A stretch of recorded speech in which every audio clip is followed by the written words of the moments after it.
अस्सलाम वालेकुम dear students of class 8। आज हमने यूनिट नंबर 1 स्टार्ट करना है, रियल नंबर्स। एक्सरसाइज नंबर 1 में दो तीन टर्म्स हैं जो पहले समझनी बहुत ज़्यादा ज़रूरी हैं, जिनमें टर्मिनेटिंग, नॉन टर्मिनेटिंग, रेशनल और इरेशनल है। ठीक है, ये टाइप्स ऑफ डेसिमल कुछ मैंने सामने लिखी हैं, टर्मिनेटिंग डेसिमल्स और नॉन टर्मिनेटिंग डेसिमल्स। सबसे पहले हम समझते हैं कि टर्मिनेटिंग डेसिमल्स कौन से होते हैं। अच्छा, ऐसे नंबर, मैं एक एग्जांपल देता हूँ। फॉर एग्ज़ाम्पल, कोई भी दो नंबर्स को मैंने डिवाइड किया, मेरा आंसर आया 1.278। 1.278। अच्छा, आपने देखना है अगर पॉइंट के बाद नंबर रुक जाए, मीन्स अब ये देखिए पॉइंट के बाद आगे नंबर नहीं जा रहा, ठीक है, तो ऐसा नंबर क्या कहलाएगा? Terminating decimals. ठीक है, अब नीचे नॉन टर्मिनेटिंग में दो किस्म के आंसर आते हैं। एक आंसर ऐसा आएगा 0.3333, आप देखते हैं कि वो 33 चलता जा रहा है। और एक आंसर कुछ ऐसा आएगा, मीन्स 4.123105626 चलता जाएगा। अच्छा, अब इनमें फ़र्क क्या है? एक ये है कि पॉइंट के बाद नंबर मुसलसल चलता जा रहा है, ये नॉन टर्मिनेटिंग तो कहलाएगा, लेकिन साथ क्या कहलाएगा? रकरिंग। क्या कहलाएगा? रकरिंग।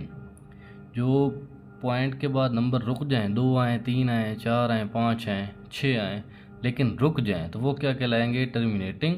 और जो ना रुकें और एक जैसे हों, चलते जा रहे हों, तो उनको क्या कहेंगे हम? रकरिंग नॉन टर्मिनेटिंग डेसिमल्स। अब कुछ नंबर आप डिवाइड करते हैं तो उनका आंसर कुछ इस तरह आता है 4.123105626। मीन्स पॉइंट के बाद नंबर उनका चेंज होता जा रहा है। 1 2 3 आ गया, फिर 1 0 आ गया, 5 6 आ गया, 2 6, मीन्स एक रिदम में नहीं आ रहा। तो ऐसे नंबर्स को हम non recurring non terminating decimals कहेंगे। उम्मीद करता हूँ आपको समझ आ गया होगा। इसकी एक और एग्जांपल दे देता हूँ। अगर ऐसा कोई क्वेश्चन आ जाए 1.65, तो ये क्या है जी? टर्मिनेटिंग, क्योंकि पॉइंट के बाद नंबर रुक गए हैं।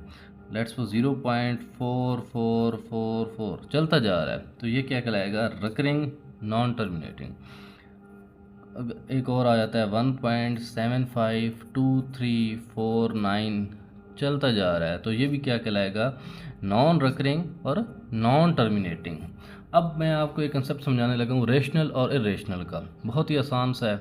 आपके पास कोई भी नंबर आ जाए रेशनल इरेशनल का, तो आपने उसको सबसे पहले डिवाइड कर लेना है और पॉइंट की शक्ल में ले आना है। ठीक है, अगर अब मैं आपको एक ही आसान सा गुर बता रहा हूँ, टर्मिनेटिंग और रकरिंग ये क्या होते हैं? रेशनल। और नॉन रकरिंग जो होते हैं ये सिर्फ इरेशनल, सिर्फ नॉन रकरिंग इरेशनल होते हैं, बाकी सारे रेशनल होते हैं। मीन्स ये भी रेशनल होगा और ये भी रेशनल होगा। कौन से इरेशनल होंगे? एक ये इरेशनल होगा और एक ये इरेशनल होगा। सिर्फ नॉन रिकरिंग नंबर जो हैं, जो पॉइंट के बाद एक जैसे नंबर नहीं आ रहे और रुक भी नहीं रहे, सिर्फ वो इरेशनल कहलाएंगे। उसके अलावा सारे ही रेशनल कहलाएंगे। बच्चे इस बात पे बहुत ज़्यादा कंफ्यूज हो जाते हैं कि कौन से रेशनल हैं, कौन से रेशनल हैं। और एक और चीज़, एक इनकी डेफिनेशन में आ जाता है question P divided by Q। P divided by Q की फॉर्म में जो लिखे जाते हैं वो रेशनल कहलाते हैं, और जो नहीं लिखे जाते वो इरेशनल कहलाते हैं। इसका मकसद ये होता है कि पॉइंट के बाद जो रुक जाता है इसको तो हम ओवर की फॉर्म में लिख सकते हैं, और जो एक जैसा आ रहा है इसको भी हम लिख सकते हैं, लेकिन ये जो एक जैसा नहीं आ रहा है इसको हम P डिवाइडेड बाई Q की शक्ल में नहीं लिख सकते। लेकिन ये कंसेप्ट आपके लिए ज़्यादा ज़रूरी नहीं है, क्योंकि आपका ग्रेड 8 है, तो आप इस बात पे फोकस रखें कि आप इस चीज़ पे थोड़ा सा ध्यान रखें बस, कि पॉइंट के बाद जो रुक रहा है वो रेशनल कहलाएगा, जो पॉइंट के बाद एक जैसा आ रहा है वो भी रेशनल कहलाएगा, और जो पॉइंट के बाद चेंज हो रहे हैं वो इरेशनल कहलाएंगे। अब मैं एक्सरसाइज की तरफ जाने लगा हूँ, लेकिन उससे पहले मैं एक थोड़ा सा कंसेप्ट और समझा लूँ। लेट्स सपोज अगर नंबर एक आ जाता है 15, अब आप कहेंगे कि सर इसमें तो कोई पॉइंट आ भी नहीं रहा, तो ये क्या होगा? रेशनल होगा कि रेशनल? पॉइंट इसका ना दिया हुआ हो, जैसे ऐसा होल नंबर हो तो बेटे इसका एंड पे पॉइंट होता है, पॉइंट इसका इधर होगा, ठीक है। तो अब पॉइंट के बाद इसका कोई भी नंबर नहीं आ रहा, तो ये नंबर क्या कहलाएगा, टर्मिनेटिंग, ठीक है। तो टर्मिनेटिंग को हम क्या कहते हैं, रेशनल। उम्मीद करता हूँ ये कंसेप्ट आपको समझ आ गया होगा। अब मैं एक्सरसाइज 1.1 क्वेश्चन नंबर 1 की तरफ जाने लगा हूँ। Exercise 1.1 question number 1। अच्छा बच्चों, इसमें क्वेश्चन में कहता है separate rational and irrational number in the following. अब इसने टर्मिनेटिंग नॉन टर्मिनेटिंग का नहीं कहा, इसमें सिर्फ उसने रेशनल और इरेशनल का कहा है। पहला क्वेश्चन था आपका √9, ठीक है। ग्रेड 8 को कैलकुलेटर लाओ है, आप कैलकुलेटर पे इसको सॉल्व कर सकते हैं। √9 लिखेंगे तो आपका आंसर आ जाएगा 3। जो ही आपका आंसर 3 आएगा, अब 3 जब भी आपका आंसर आ गया 3, तो आपको पता है कि 3 के तो पॉइंट इधर है, तो ये क्या कहलाएगा, टर्मिनेटिंग। और मैंने कहा था कि जो टर्मिनेटिंग है वो क्या है, रेशनल। और भी हम देख लेते हैं टर्मिनेटिंग कौन से हैं, ये देखें जी। अब ये 12 के बाद पॉइंट तो इधर आया, टर्मिनेटिंग हो गया, मीन्स ये भी रेशनल हो गया। अब ये देखें 6.5, ये भी रुक गया है तो टर्मिनेटिंग है, तो ये भी क्या कहलाएगा, रेशनल। अब इधर देखें जी, पार्ट नंबर 3 पे 0.55 चलता जा रहा है। अब इस जो चलता जा रहा है उसको रिप्रेजेंट करने के 2 तरीके भी होते हैं। ये 5 बार बार आ रहा है, इस 5 के ऊपर एक बार लगा दें या 5 के ऊपर एक डॉट लगा दें, दोनों तरीक़ों से आप रिप्रेजेंट कर सकते हैं। ये दोनों तरीके रिप्रेजेंट किसको कर रहे हैं, रकरिंग को, ठीक है। तो रकरिंग भी क्या होता है, रेशनल। अब एक आ गया जी 2.8284। अब इसमें देखें जी, ये क्या हो रहा है, नंबर चेंज हो रहे हैं, ठीक है। तो ये क्या कहलाएगा, नॉन रिकरिंग। और सिर्फ मैंने कहा था कि नॉन रिकरिंग ही इरेशनल हैं, ये इरेशनल हो गया। आगे 10 आ गया तो बड़ा इजी है, 10 का तो पॉइंट इधर लग रहा है, तो ये भी क्या कहलाएगा, रेशनल। अब पार्ट नंबर 7 पे देखें, √126। इसको जब हमने सॉल्व किया कैलकुलेटर पे तो मेरा आंसर है 11.2249। तो अब ये देखें क्या हो रहा है, 2249 चेंज होते जा रहे हैं। जो चेंज होते जा रहे हैं उसको हम क्या कहेंगे, नॉन रिकरिंग या नॉन टर्मिनेटिंग, और वो क्या कहलाते हैं, इरेशनल। अब सेम इसमें देखिए 2.77 एक जैसे आते जा रहे हैं तो रिकरिंग है, तो इसको क्या कहेंगे हम, रेशनल। 13 का पॉइंट इधर लग रहा है, तो ये क्या कहलाएगा, टर्मिनेटिंग। और टर्मिनेटिंग को हम क्या कहते हैं, rational.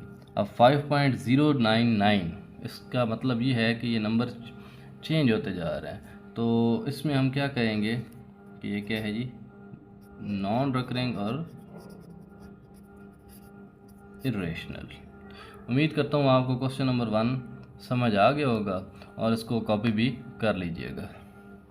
Dear students, question number 2, write the following in decimal form and which of the following are terminating and non terminating decimals. अब इसमें रेशनल इरेशनल बताने की ज़रूरत नहीं है, सिर्फ वो कहता है पहले इनको डेसिमल फॉर्म में करें। डेसिमल फॉर्म का मैंने आपको बताया, जो भी आपको नंबर दिया वो आपको कैलकुलेटर अलाउ है।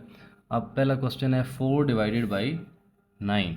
आप 4/9 कैलकुलेटर को लिखें और आपका ये आंसर आ जाएगा 0.444, और ये 444 चलता जाएगा। जो 444 चलता जाए तो उसको मैंने क्या बताया, ये क्या कहलाता है, रिकरिंग। नॉन टर्मिनेटिंग डेसिमल्स, ठीक है। 13/20 क्या आया, 0.65। डिवाइड करने पे 0.65 आया, तो ये क्या रुक गया है, तो ये क्या कहलाएगा जी, टर्मिनेटिंग डेसिमल्स। 1/6, अब ये आता जा रहा है 0.16666 चलता जा रहा है, तो ये क्या कहलाएगा जी, recurring non terminating decimals. Same इस तरह 7/3 था तो डिवाइड किया तो मेरा 2.33 आ गया। ये डिवाइड आपने लाजमी करना है क्योंकि आपके क्वेश्चन में ये चीज़ दी हुई है। Right the following in decimal form. एक नंबर इसका होगा, एक नंबर इनका होगा। अगर आप ये काम नहीं करेंगे तो आपके नंबर कट हो जाएंगे। 2.3333 चलता जा रहा है तो ये क्या कहलाएगा?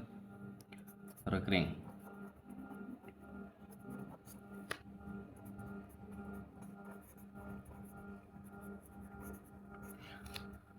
अब नेक्स्ट आ गया जी 9/8। तो इसको मैं क्या कहूँगा, 1 डिवाइड किया तो 1.125 आया। तो 1.125 कहलाता है जी, क्योंकि रुक गया है तो ये क्या कहलाएगा? Terminating.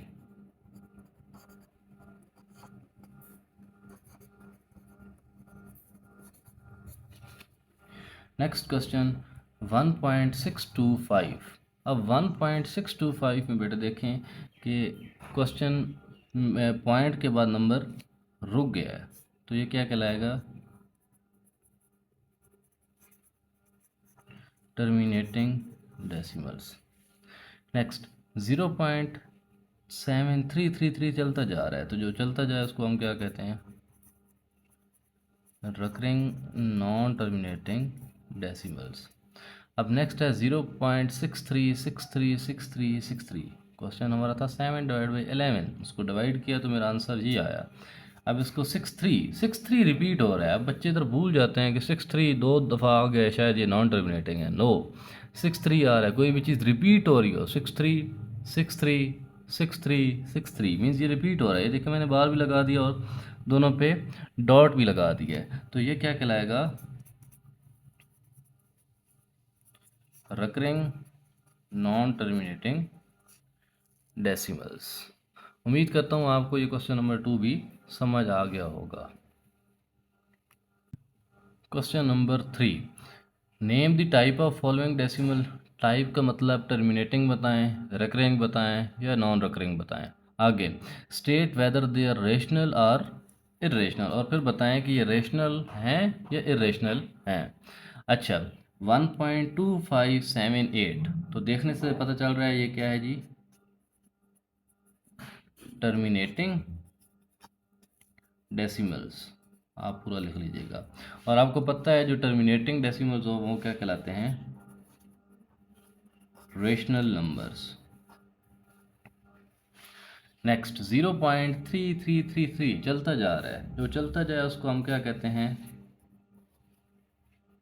Recurring non terminating decimals. और जो रिकरिंग होते हैं उनको भी हम क्या कहते हैं? Rational numbers. आपने याद रखना है जो नॉन रिकरिंग है सिर्फ वही इरेशनल हैं, उसके अलावा सारे ही रेशनल है। ये आप अच्छे तरीके से याद कर लेना है, जो नॉन रिकरिंग हैं वही इरेशनल। अब ये वाला क्वेश्चन देखें 1.341214213662। देखें नंबर चेंज होते जा रहा है, कोई भी एक जैसा नहीं है। तो एक जैसा नहीं है तो ये क्या कहलाएगा? Non recurring non terminating decimals. Non terminating decimal आपने रिकरिंग के साथ भी लगाना है, नॉन रिकरिंग के साथ भी लगाना है, क्योंकि ये दोनों नॉन टर्मिनेटिंग तो हैं ही, लेकिन ये रिकरिंग है, ये नॉन रिकरिंग है। जिसमें एक जैसे आ रहे हैं रिकरिंग, जिसमें एक जैसे नहीं आ रहे वो नॉन रिकरिंग। अब ये क्या कहलाएगा? नॉन रिकरिंग मैंने आपको बताया है इरेशनल नंबर्स। नेक्स्ट, अब इस क्वेश्चन पे बच्चे भूल जाते हैं और ये अक्सर औकात पेपर में भी आ जाता है। 5.142857। फिर दोबारा देखिए 142,857। आगे भी फिर वही चीज़ आएगी 142,857 142,857 142,857। तो ये क्या कहलाएगा? एक जैसे आ रहे हैं तो रिकरिंग नॉन टर्मिनेटिंग डेसिमल्स, या फिर और दूसरा क्या कहलाएंगे? जो रिकरिंग है वो रेशनल नंबर्स कहलाते हैं। नेक्स्ट आगे चलते हैं पार्ट नंबर 5 पे। 2.23606799। देखें जी नंबर रिपीट नहीं हो रहा है और रुक भी नहीं रहे तो ये क्या कहलाएंगे? Non recurring non terminating decimals और नॉन रिकरिंग वाले को सिर्फ हम क्या कहते हैं, इरेशनल नंबर्स। आगे जी 4.36 यही चलता जा रहा है, तो सेम चलता जा रहा है, तो इसको मैं क्या कहूँगा, रिकरिंग नॉन टर्मिनेटिंग डेसिमल्स, और रिकरिंग को हम क्या कहते हैं जी, रेशनल नंबर्स। Part number 7, 4.123105626। ओ, अब देखें इसमें कि नंबर चेंज होते जा रहे हैं, तो ये क्या कहलाएगा, non recurring non terminating decimals, और जो नॉन रिकरिंग हैं सिर्फ वही तो इरेशनल होते हैं, इरेशनल नंबर्स। उम्मीद करता हूँ बच्चों आपको terminating, recurring, non recurring, rational और इरेशनल बहुत अच्छे तरीके से समझ आ गया होगा। मज़ीद अगर इसमें कोई भी कन्फ्यूजन है तो आप मेरे व्हाट्सएप ग्रुप में भी रब्ता कर सकते हैं, और इस चैनल के कमेंट बॉक्स में भी आप बता सकते हैं। अगर आपको वीडियो अच्छी लगी हो तो कमेंट्स में भी मुझे बताएं और लाइक करके मुझे बताएं, ताकि मुझे पता चले कि मैंने वीडियो अच्छी बनाई और बच्चों को समझ आ गई है। बहुत शुक्रिया, अल्लाह हाफिज़।